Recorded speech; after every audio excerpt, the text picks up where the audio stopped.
This is South Sudan, the world's youngest country, a nation born out of hope. But today, that hope appears to be fading fast. South Sudan is on the brink of another civil war. Right now, peace is collapsing. Leaders are being arrested and international forces are scrambling to evacuate. Neighbors are picking sides and the country is on the brink of yet another civil war. But how did we get here? And why should the rest of the world care? I want to walk you through the journey South Sudan took to get here, to help you better understand how selfish interest and lust for power has resulted in the crisis leading to the collapse of this young country. We're a tyrant in Juba who should be removed. It all began in 1956, and with the British, of course. Britain and Egypt had just relinquished their colonial control over Sudan, leading to the formation of the newly independent Republic of Sudan. But right from before independence, the North and South have been seeing tension rising between them. These internal divisions triggered decades of violent conflict, including 2 civil wars, with the second one ending in 2005. So it's 2005. The Second Sudanese Civil War has just ended. Part of the agreement that brings this war to an end gives this southern part of the country some form of autonomy from the central government over in Khartoum. With this agreement in place, an autonomous government of South Sudan is formed with this guy Salva Kiir as the president of the government of Southern Sudan. This was following the death of a man called John Garang. Salva Kiir is also named the first vice president of Sudan. Alongside him is his colleague Kiir and Machar, who is also named vice president of the Southern Sudan Autonomous Region. From here, plans are set in motion for a full independence movement. After years of bloody fighting, Southern Sudan's time has come. It's the first day of a week-long independence ballot in which voters will be asked whether they want to redraw the border, splitting the country in two. Between 9th and 15th January 2011, the region holds a referendum to determine whether South Sudan should become an independent country separate from Sudan. The result is an overwhelming yes. 98.83% of those who take part in the referendum want independence. On July 9, 2011, South Sudan becomes the world's newest country. For many South Sudanese, this feels like a dream come true. The streets of Juba are packed with people celebrating. They had fought for this moment. The world watches on as this guy, Salva Kiir, wearing his signature cowboy hat, and his colleague Kiir and Machar stand side by side to usher in a new era. But beneath the surface, something is missing. South Sudan, you see, was built on a shaky foundation, and as the early independence euphoria died down, the cracks started to show. A few months later, it was reported that South Sudan was at war with at least 7 armed groups in 9 of its 10 states, with tens of thousands of people displaced. The fighters accused the government of plotting to stay in power indefinitely, not fairly representing and supporting all tribal groups while neglecting development in rural areas. From the get-go, the South Sudanese government was confronted with an impossible task of uniting a nation divided along tribal lines. But no one could have predicted what was to come. By December 2011, tribal clashes had intensified. The economy was fragile, institutions were weak, and critical infrastructures were non-existent, as the place had been devastated by conflict. Even though the country was rich in oil, it was landlocked and completely dependent on its neighbor, Sudan, to export it for them. Then the worst happened, when a dispute with Sudan over oil transit fees led South Sudan shutting down oil production in 2012, crippling its own economy as a result. From here, the crisis was blown wide open. You see, even though everyone was smiling during the Independence Day celebrations, it is crucial to note that South Sudan's leaders had never really stopped fighting. When they stopped aiming guns at the government over in Khartoum, they simply turned them on themselves. To understand what happens next, I need to tell you the story of President Kiir and his first vice president, Kiir and Machar. The man Salva Kiir was barely 4-year-old when the first Sudanese civil war broke out in 1955. This happened just a year before Sudan's independence. His father was a local chief in the Dinka ethnic group. His people have herded cattle in the heart of Bela, a region of South Sudan for centuries. And this was where he grew up, amidst echoes of war with the central government in Khartoum. Kiir, barely a child, saw soldiers march through his village. He saw chaos, hunger, and fear. The war defined his entire teenage years. By the late 1960s, Kiir, still a teenager, decided to take part in this struggle. He joined the Anyanya, the Southern rebel movement, fighting in the First Civil War. This was a pivotal moment for him. But while Kiir joined the rebel force to fight in the Sudanese Civil War, Kiir and Machar, who was born just 2 years after Salva Kiir in a small town in what is today Unity State, South Sudan, would take an entirely different path. Machar's father was also a local chief, but in the newer ethnic group. As the First Civil War neared its end, Machar found his way to Khartoum, from where he traveled abroad to the UK for studies at the University of Bradford. Back in Sudan, the civil war was still raging.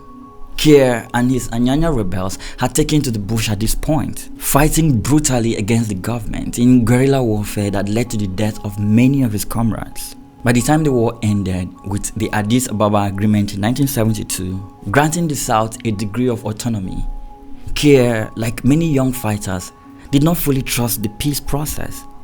He quietly remained connected to military networks, suspicious of Khartoum's promises, and just a few years later, his skepticism would prove prophetic. Having obtained a PhD in mechanical engineering in 1984, Kiir and Machar was ready to return home. A newer son returning from the West with a doctorate. That alone gave him immense status back home. But status, you see, wasn't enough as Sudan was about to erupt yet again.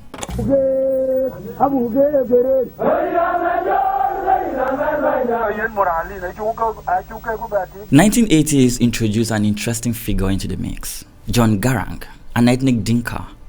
Garang was a US-trained economist and soldier who had returned from Iowa and Fort Benning with a vision far larger than what most Southern commanders in the First Sudanese Civil War could imagine. For Garang, the war was not just to gain autonomy for the South, but a completely new Sudan, where all marginalized people, whether in the South, the Nuba Mountains, or Darfur, could live in peace and dignity. When Kiir met Garang, he knew Garang to be an idealist, but his charisma and visionary leadership qualities won him over. Soon enough, they founded the Sudan People's Liberation Army, SPLA, in response to Khartoum's attempt to revoke the South's autonomy in 1983. But the relationship between Garang and Kiir was a complex one. You see, they didn't always agree, and there were tensions, especially over Garang's insistence on fighting for a unified Sudan rather than outright Southern independence. However, Kiir was fiercely loyal and rarely challenged Garang publicly. As war resumed in 1983, the new rebel force known as Sudan People's Liberation Army was looking for people to join in the fight against the brutality of the central government. And practically everyone lent their hand in the fight. One of those who joined forces with Garang and Kiir in the early days was this guy, Kiir and Machar. He wasn't just a soldier. He was educated, strategic, and immediately became one of Garang's key commanders. Together, they fought the Khartoum government, but under the surface, fault lines were forming. Kiir became Garang's right-hand man in the battles that followed. He knew how to command men in the bush, how to maneuver through swamps and deserts, and how to inspire discipline among weary fighters. His leadership style was deeply respected. His fighters knew he wasn't sitting in a comfortable office somewhere. He was right there with them, enduring the same hunger, the same bullets, and most importantly, the same betrayal when supposed allies defected to Khartoum. You see, in the early 90s, a rift beyond just politics was beginning to emerge within the SPLA group. Though officially multi-ethnic, the SPLA had a heavy Dinka dominance, both in leadership and the ordinary enlisted personnel. Both Garang and Kiir that were in the forefront of decision-making were ethnic Dinka. Machar and other commanders felt marginalized and accused Garang of running the SPLA like a personal territory. But it wasn't just about ethnicity now. Machar, just like Kiir before him, fundamentally disagreed with Garang's New Sudan project. For Machar, outright independence for the South and not unity with the North should be the only goal. This ideological divide, coupled with personal ambition, ethnic tension, and Garang's perceived authoritarian leadership style, led to an explosive moment within the group. And then in August 1991, Riek Machar, alongside Lam Akol, broke away from Garang's SPLA in what became known as the Nasir Declaration. But watch what they did next. Machar and his new allies accused Garang of dictatorship and declared their commitment to South Sudan's independence. However, they didn't just break the unity in the group. This division soon ignited one of the most devastating episodes of the Civil War. The growing tensions soon led to the Bor massacre, where Machar and his forces, largely of the Nuer ethnic group, attacked Bor, a Dinka town believed to be Garang's home area. Thousands of civilians were killed. This event left a permanent scar on the relationship between the Nuers and Dinka communities. As the rebellion began to take its toll on the SPLA leadership, Salva Kiir stood loyally by Garang. Together, they tried to salvage what was left of the group after the Machar-led split. But Riek Machar was not done with his betrayal of the group yet. In the mid-1990s, Machar made his most controversial move when he cut a deal with Khartoum's government, the very government the SPLA had been fighting. He would go on to form the South Sudan Defense Forces, SSDF, and became vice president of Sudan under Omar al-Bashir, the dictator that had been bombing his people all those years. This was hugely controversial. His people called him a sellout, but Machar fought back against his critics, saying he was simply buying time and seeking a pragmatic path to self-determination. In reality though, he found himself increasingly marginalized by Khartoum as well, used but never truly trusted. By the late 1990s, the SPLA under the leadership of Garang and Kiir had regained strength. International dynamics had shifted in their favor. Also, the central government in Khartoum was getting increasingly frustrated by the low revenue coming in. Soon enough, Omar al-Bashir looked for ways to fund his war machines as well as pay the usual bribes to his generals and personal militia. And so, he turned his attention to the oil fields in the south. He needed a way to clear what he called insurgency in the south for the government to construct pipelines and a refinery. But the SPLA were no pushovers. They quickly braced for what appeared to be a climax in the Civil War. By 2002, Machar returned to the SPLA. A mixture of political realism and shifting alliances had forced his decision. However, Garang, recognizing Machar's military strength and influence, especially among the Nuer community, welcomed him back. After 3 more brutal years of fighting, the Comprehensive Peace Agreement, known as CPA, was signed in 2005, bringing an end to the Second Sudanese Civil War. Garang became first vice president of Sudan, and Machar, who had made some deals with al-Bashir after the split in the mid-90s, became his deputy in the government of Southern Sudan. Finally, it looked like these old rivals were destined to be the architects of South Sudan's future. But then, fate intervened, and in the most horrific manner.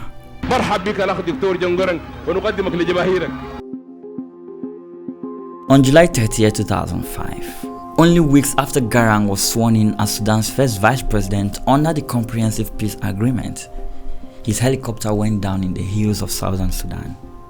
Garang was dead. This could have shattered the SPLA. Garang was the movement's symbol. His death could have triggered another civil war within the south, but Salva Kiir stepped up. He became chairman of the SPLA and vice president of Sudan. Machar once again became vice president, this time under Kiir as South Sudan edged closer to independence. But the old wounds, especially between Machar and the Dinka establishment, hadn't healed. Between 2005 and 2011, as vice president of Sudan and leader of Southern Sudan, Kiir masterfully navigated what appeared to be a minefield. He worked closely, though not always smoothly, with Omar al-Bashir's government. He knew Bashir feared another southern rebellion, so Kiir leveraged that to ensure the referendum would actually happen. At the same time, He had to carefully navigate a tense political atmosphere back home as some Southerners distrusted him for cooperating with Khartoum at all. When the referendum came in 2011, the overwhelming vote for independence was as much a reflection of Southern unity as it was of the deep scars from decades of war. But while both Kiir and Machar smiled and waved from the podium in Juba in July 2011, they knew the battle was far from over, especially with old wounds still left untreated. And this is where the story takes an even darker turn.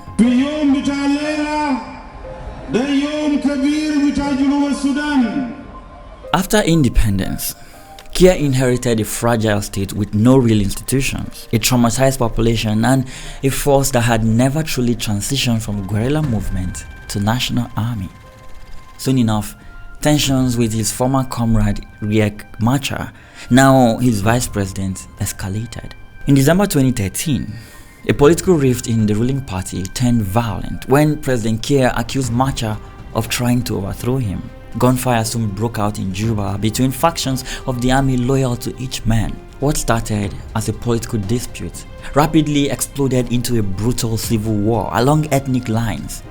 Kiir's Dinka-dominated forces turned on Machar's newer people, and the violence quickly spread across the country. The war was horrific. Both sides committed atrocities. Soldiers targeted civilians based on ethnicities, and massacres were reported in Juba and beyond.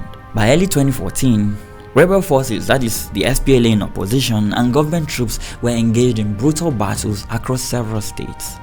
The conflict's toll was horrific.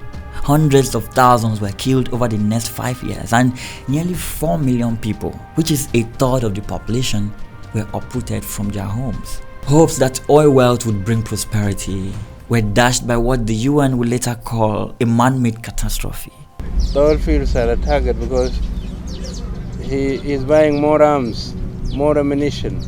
He is doing more corruption used by exploiting our resources. As the fighting escalated, other countries became involved. Regional mediators from the Intergovernmental Authority on Development pushed for a truce as violence and atrocities mounted.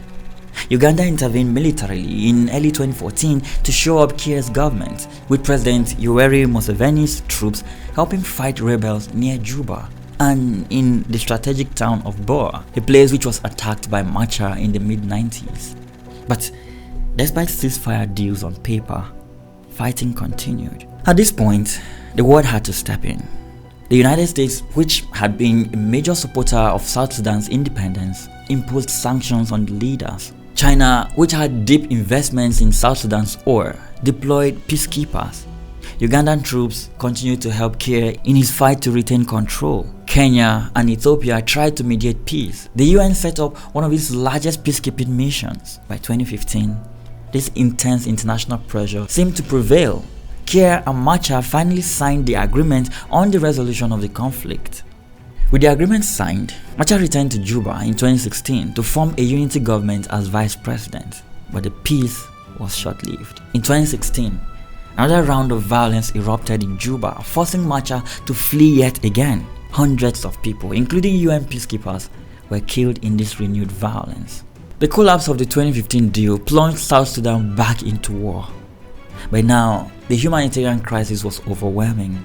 In early 2017, the UN declared a famine in parts of South Sudan with 100,000 people facing starvation and 1 million more on the brink. At this point, an estimated 400,000 people had died in this conflict. In 2017 and 2018, a series of ceasefires were negotiated and subsequently violated between the two sides and other factions. After nearly 5 years of civil war, Kiir and Machar entered negotiations mediated by Uganda and Sudan in June 2018. Later that month, they signed the Khartoum Declaration of Agreement, which included a ceasefire and a commitment to negotiate a power-sharing agreement to end the conflict. This agreement was followed by a peace agreement to end the civil war signed by the government, Machar's opposition party, and several other rebel factions. In a symbolic moment, Machar returned again to Juba and shook President Kiir's hand, and he made amends to signal a new chapter of peace. However, trust was low and many armed groups remained outside the agreement. While the permanent ceasefire largely held, local violence persisted. In February 2020, a transitional government of national unity was finally formed, with Kiir as president and Machar as first vice president, alongside several other vice presidents. This unity government marked a hopeful step towards stability. Refugees slowly began to trickle home, and some displaced families left UN protection camps. But South Sudanese leaders continued to drag their feet when it came to implementation of the peace deal. Plans to unify the army and militias into a national force continued to stall, as did the creation of a new constitution and accountability for war crimes. Communal violence flared in parts of the country as local feuds and rogue commanders feared insecurity. Meanwhile, the economy remained in shambles. Oil production had fallen and global oil prices were low, leading to a cash crunch.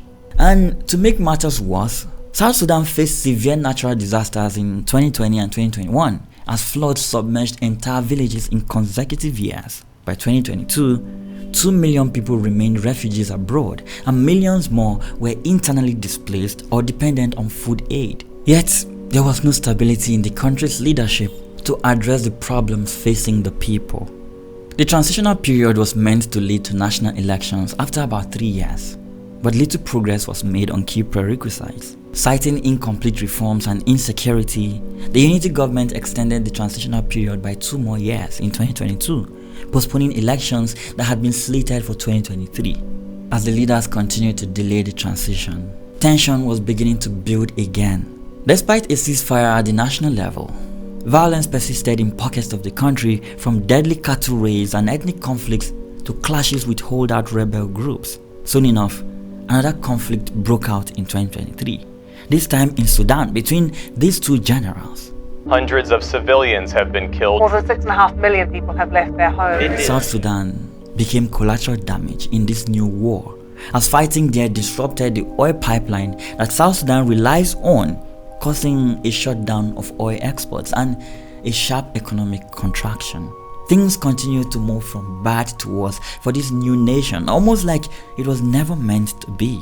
Then came 2025, and everything is beginning to unravel yet again. The announcement that President Kiir had dismissed his deputy, along with the entire cabinet, came as a surprise. Clashes between the South Sudan army and militia with ties to the Vice President Machar's party were first reported in January in western Equatorial State, but things have since intensified. On February 14th, intense fighting erupted between the South Sudanese army and an armed youth offshoot of the White Army, a militia affiliated with the opposition in Upper Nile State. This crisis worsened when, on March 4th, the militia reportedly overran an army base in Nasir, a major town near the Ethiopian border in Upper Nile. Several opposition leaders and allies of first Vice President Machar were arrested the following day, and Machar's house was surrounded by army forces, effectively placing him under house arrest. But this provocation, you see, was not from one party. President Kiir recently dismissed several key government officials in February as part of what he called a cabinet reshuffle. Some of these dismissals were viewed by Riek Machar as violating the 2018 peace agreement. And not long after this disagreement, violence broke out in western Bahr al-Ghazal in protest to these changes. President Kiir had also ordered the redeployment of forces in some areas, leading to violence in regions such as Nasir in Upper Nile. Unfortunately, a United Nations helicopter attempting to rescue soldiers from the area was attacked, and a UN crew member and South Sudanese general were killed. This attack was immediately traced to this group called the White Army, from the same ethnic Nuer community as Machar. This has led to suspicions that Vice President Machar may have had knowledge of this. As this conflict threatens to escalate, different neighboring countries are monitoring the situation. Uganda has since deployed special forces to the country, stating that, quote, "We, the UPDF, that is Uganda military, only recognize one president of South Sudan, His Excellency Salva Kiir. Any move against him is a declaration of war against Uganda." Ugandan President Yoweri Museveni has previously intervened militarily on the side of Kiir in South Sudan and is looking to continue in that regard should the need arise. Right now, South Sudan stands at a crossroad. The unity government is under growing pressure to deliver, but infighting amongst the leaders is preventing any real progress. The next big milestones are drafting a new constitution, completing the unified army, and holding credible elections by December 2026. But will this happen? Can the leaders of South Sudan put aside their petty desires and personal interest in favor of building a peaceful country for their citizens?